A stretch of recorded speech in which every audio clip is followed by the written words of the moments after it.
ઓમ તત્સત પરમાત્માય સદગુરુ મહારાજનો જય. જોઈએ હવે શરીરની માહિતી ભાગ નંબર 2. તો પ્રાણવાયુના પ્રકારો: પ્રાણ, અપાન, સમાન, ઉદાન, વ્યાન એ પ્રાણવાયુના પ્રકારો છે. પ્રાણવાયુઓનું સ્થાન અને એનો કર્મ શું છે તે જોઈએ. તો પ્રાણ હૃદયમાં રહે છે, શ્વાસોશ્વાસની ક્રિયા કરે છે. અપાન ગુદામાં રહે છે, મળત્યાગની ક્રિયા કરે છે. સમાન નાભીમાં રહે છે, અન્ન પચાવવામાં સહાય કરે છે. ઉદાન કંઠમાં રહે છે, અન્ન વગેરેને ઊંચે લઈ જાય છે. વ્યાન એટલે બધા શરીરમાં વ્યાપીને રહે છે, અન્ન રસાદિકને નાડીઓમાં પહોંચાડે છે. અર્થાત એક જ વાયુ હૃદય વગેરે 5 સ્થાનમાં રહે છે. એથી તેમની પ્રાણ વગેરે સંજ્ઞાઓ ઠરાવેલી છે. ક્રિયાના ભેદથી જેમ એક જ વાયુના પ્રાણ વગેરે 5 ભેદ થાય છે, તેમજ ક્રિયાના ભેદથી એક જ વાયુના નાગાદિ એટલે નાગ જેવા એવા 5 ભેદ થાય છે. એમને ઉપવાયુઓ અથવા ઉપપ્રાણ કહેવામાં આવે છે. જેમ કે નાગ તો ઓડકાર રૂપ ક્રિયા કરનારો વાયુ એને નાગ વાયુ કહેવામાં આવે છે. હવે કૃમ તો આંખમાં નિમેષ એટલે ઉન્મેષની ક્રિયા કરનારો ઉઘાડ કરે એને કુર્મ કહેવાય છે. કૃકલ 3 નંબરનો શેંક,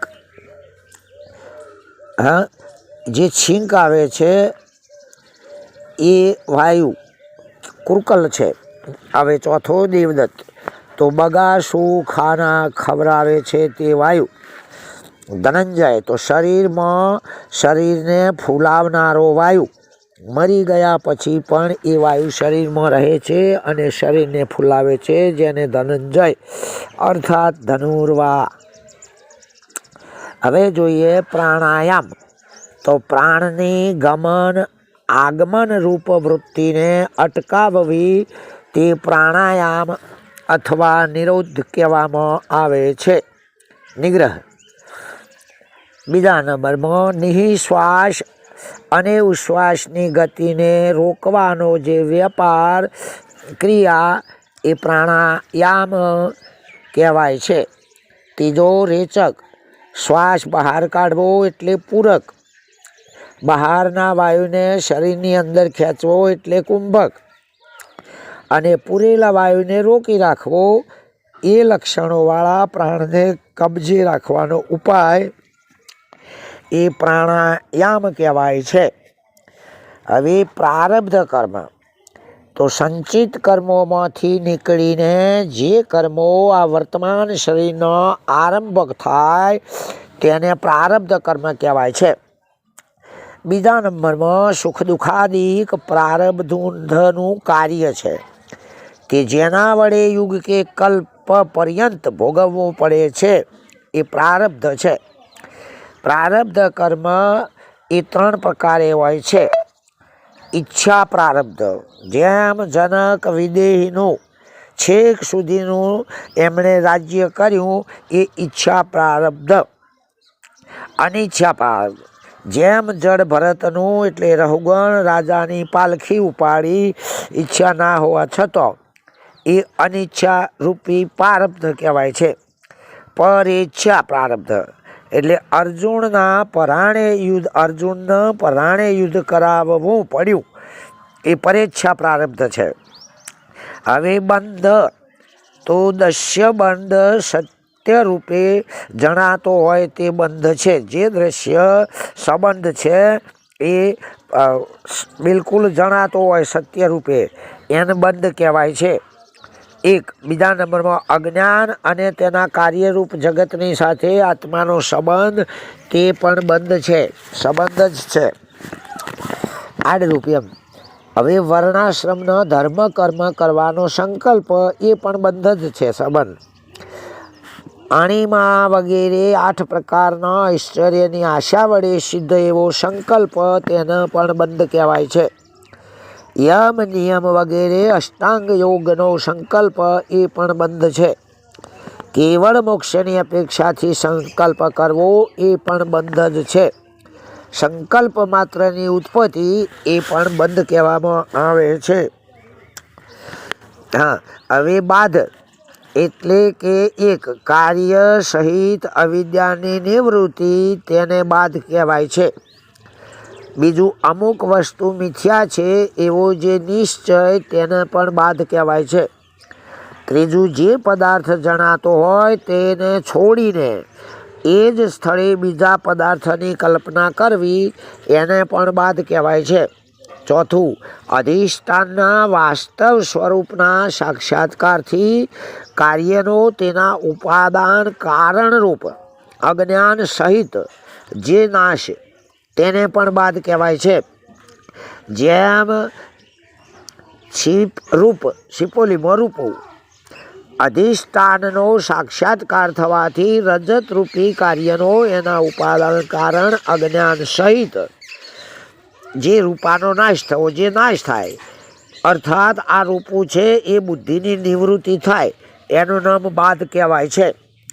હવે બાધ સમાનાધિકરણ તો સમાન અધિકરણવાળા બે વિરુદ્ધાર્થક પદોમાંથી એકના વાચ્યનો બાધ કરીને બીજા અવરોધન અર્થનું અવિરોધી અર્થનું ગ્રહણ કરવું તે જેમ કે જે ચોર દેખાતો હતો તે તો ઝાડનું ઠૂંઠું છે. એમાં ચોર અને ઠૂંઠું એ બંને વિરુદ્ધાર્થક છે. સમાનાધિકરણ પદો છે એમાંથી ચોરનો બાદ કરીને ઠૂંઠાને સમજવું પકડવું ગ્રહણ કરવું એમ એ બાદ સમાનાધિકરણ કહેવાય છે. હવે બાલ તો શાસ્ત્રના અર્થ જ્ઞાનના વિવેકથી રહિત હોય તેને બાલ કહેવાય છે, બાળક. બીજું જે વ્યાકરણ કાવ્ય અને કોષ ભણ્યો હોય સંત વેદાંત ન ભણ્યો હોય એને પણ બાલ જ કહેવાય છે. હવે બુદ્ધિ તો અંતઃકરણની જે નિશ્ચય રૂપ વૃત્તિ તે બુદ્ધિ. બ્રહ્મ તો નામ રૂપાત્મક સઘળા જગત આકારે પરિણામ પામતી માયાનું અધિષ્ઠાન એ અધિષ્ઠાન તેને બ્રહ્મ કહેવાય છે. બ્રહ્મચર્ય તો ઉપસ્થ ઇન્દ્રિયોનો નિગ્રહ કરવો તે બ્રહ્મચર્ય છે. બીજું 8 પ્રકારના મૈથુનનો ત્યાગ એ બ્રહ્મચર્ય કહેવાય છે. મૈથુનના 8 પ્રકાર આ રીતે છે: સ્ત્રીનું દર્શન, સ્પર્શન, કેલી, કીર્તન, ગુહ્ય ભાષણ, સંકલ્પ ચિંતન, પ્રાણ પ્રાપ્ત કરવાનો નિશ્ચય અને ક્રિયાજન્ય સુખ. આ 8 પ્રકારો મૈથુનના છે. આ સઘળું રાગપૂર્વક કરવામાં આવે તો અષ્ટાંગ મૈથુન કહેવાય છે. બ્રહ્મચર્યની સિદ્ધિના 3 સાધનો છે: એક સત્સંગ, બીજું વિષયાસક્ત સ્ત્રી પુરુષોનો સાનિધ્યનો ત્યાગ અને ત્રીજું દેહમાં દોષ દર્શન. આનાથી બ્રહ્મચર્ય દૂર કરવાથી બ્રહ્મચર્ય સિદ્ધ થાય છે. હવે બ્રહ્મનિષ્ઠ એટલે કરામલ કવત સંશય તથા વિપરીત ભાવનાથી રહિત જે અખંડ એકરસ આનંદવાળો બ્રહ્મના સાક્ષાતવાળો હોય તે બ્રહ્મનિષ્ઠ કહેવાય છે. બ્રહ્મનું તટસ્થ લક્ષણ તો જગતની ઉત્પત્તિ સ્થિતિ અને લયનું કારણ પણ એ બ્રહ્મનું તટસ્થ લક્ષણ છે. બીજું જગતની ઉત્પત્તિ વગેરેનું જે નિમિત્ત કારણ હોય તેમજ ઉપાદાન કારણ હોય એવી રીતે જે અભિન્ન નિમિત્ત ઉપાદાન કારણ પણ એ બ્રહ્મનું તટસ્થ લક્ષણ છે. ત્રીજું સમગ્ર જગતનું ઉપાદાન પણ એ પણ બ્રહ્મનું તટસ્થ લક્ષણ છે. હવે બ્રહ્મવિત હું બ્રહ્મ છું એવો સાક્ષાત્કાર જેને થયો હોય તે બ્રહ્મવિત કહેવાય છે. હવે બ્રહ્મવિદાદી તો બ્રહ્મવિદ ચતુર્થ ભૂમિકામાં ચોથી ભૂમિકામાં આરૂઢ થયેલો જ્ઞાની. બ્રહ્મ વિદ્વર પંચમ એટલે પાંચમી ભૂમિકામાં આરૂઢ થયેલો જ્ઞાની. ત્રીજું બ્રહ્મ વિદ્વર્યાન ષષ્ઠી ભૂમિકામાં આરૂઢ થયેલો જ્ઞાની. ચોથું બ્રહ્મ વિદ વરિષ્ઠ સાતમી ભૂમિકામાં આરૂઢ થયેલો જ્ઞાની. હવે ભક્તો જોઈએ તો ભક્ત ચાર પ્રકારના હોય: આર્ત, જિજ્ઞાસુ, અર્થાર્થી, જ્ઞાની. અધ્યાત્મ આદિ દુઃખોથી વ્યાકુળ એને આર્ત કહેવાય. પરમાત્મા તત્વ જાણવાની ઈચ્છાવાળાને જિજ્ઞાસુ કહેવાય. આલોક અને પરલોકના ભોગની ઈચ્છાવાળાને અર્થાર્થી કહેવાય. અને જીવન મુક્ત એને જ્ઞાની કહેવાય છે. હવે ભૂતગ્રામ એટલે કે જરાયુજ જે મનુષ્ય, પશુ વગેરે. અંડજ એટલે પક્ષી, સર્પ વગેરે. ઉદ્ભીજ એટલે વૃક્ષો. સ્વેદજ એટલે મોકરજુ જે પરસેવા દ્વારા થાય તે. ચાર પ્રકારનો છે. હવે ભૂમિકા, જેમ હવેલીમાં પહેલો મજલો એટલે માળ, બીજો મજલો માળ, એમ ઉત્તરોત્તર ઉપર ઉપર ચડતા માળ હોય છે, એમ ચિત્ત કે જ્ઞાનની ચડતી પાયરીઓને ભૂમિકા કહેવામાં આવે છે. હવે ભૂમિકા તો જ્ઞાનીની 7 ભૂમિકાઓ હોય છે. 1 શુભેચ્છા, 2 સુવિચારણા, 3 તનુમાનસા, 4 સત્વાપતિ, 5 અસંશક્તિ, 6 પદાર્થ ભાવીની અને 7મી તુર્યગા. આ જ્ઞાનીની ભૂમિકાઓ છે. એ રીતે અજ્ઞાનની પણ 7 ભૂમિકાઓ હોય છે, જે આપણે આગળ જોઈ ગયા છીએ. આગળ જોઈએ તો પંચીકરણમાં લગભગ આના વિશે બધું જ ખુલાસો સારી રીતે કરેલો છે. માટે આ શરીરના વિશે જે માહિતીઓ હોય એના માટે અભ્યાસની પણ જરૂર છે. આમ અભ્યાસની 100% જરૂર છે. ભગવાન પણ કહે છે કે અભ્યાસ અને વૈરાગ એ જોઈએ. અને આ રીતે આપણે મહાપુરુષોના વાતને પચાવતા થઈએ. ઓમ તત્સત. પરમાત્મા સદગુરુ મહારાજનો જય.